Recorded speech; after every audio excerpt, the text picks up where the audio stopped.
Line is set. And they're away and racing for the concluding race of the day, which is the Division 1 of the Vinayak Plate, slowing to the stride flute player. And the turning point of being a little sluggish at the start, and as the field settles down, Orange Belt is the leader past the 1200. Timeless Deed on the outside, towards the inside, Arabian Storm. After that is Dibaba.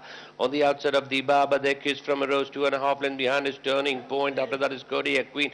Goofy Eyes up on the outside with 1,000 to go. Then there's Arsenal, Royal Classic Flute Player. Is a close last.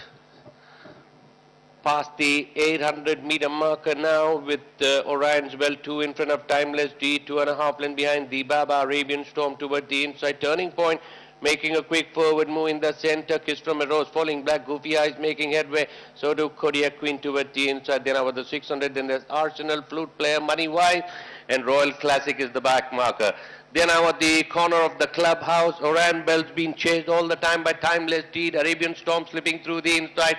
Then there's Turning Point making a forward move. Orange Belt is the leader from Timeless Deed in second spot. Turning Point is the one looking for the run in between horses. Dibaba is rallying on the far side, but Orange Belt drifting out slightly. Turning Point is the one galloping strongly on the far side. Timeless Deed coming up with a big run down in the center, but Orange Belt leads by 3/4 from Turning Point. Orange Belt, Turning Point, Orange Belt, Turning Point. Orange Belt just about gets it from Turning Point. Dibaba with the money. Then there's Timeless Deed, Goofy Eyes, Kodiak Queen, Arabian Storm, Moneywise, Arsenal, Kiss from a Rose, Royal Classic. Last of all is the Flute Player.